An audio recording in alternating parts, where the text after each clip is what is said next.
when I started out, and I was just the tail end of it, and it feels crazy now because of how things have changed so much, but I know a lot of producers that didn't tour. They made music, and I'm not talking about like commercial pop music. They made underground electronic dance music, and they got to make, you know, in some cases, a couple of $100,000 a year, which was enough money for them without touring. They didn't want to go on tour. They didn't want to spend 200 days a year traveling the world, because that's not for everybody. You know, it's kind of not for me anymore. I've done it for the last 10 years. I fucking love touring, but, you know, I like to be in bed at the same time every night, and, you know, like to be able to focus on my health and see my family and enjoy a bit of a normal night, so a normal life. And, you know, we've lost all of those people in the past 20 years because it's just not been possible to make money doing it. I cannot think of any electronic music producers making their own electronic music without supporting it via touring, because it's just really fucking difficult to make money doing it.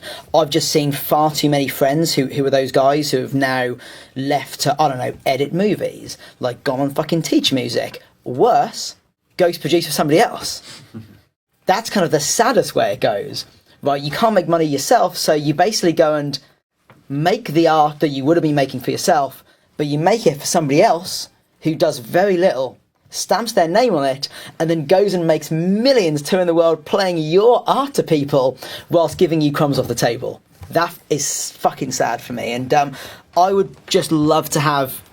I'd love for those people to be able to make money from making music again, but it also, I think, would increase the quality of music, because, you know, when you are a successful live act, that affects the sort of music you make. You know, it does for me. Like, when I make music, I'm always thinking, how is this music going to work at EDC, at Dream State, at a State of Trance? You make music for the setting in which you play it, and I definitely think you kind of get better music, or at least more experimental and interesting music, when you're not always thinking about how it's going to work in like a festival setting.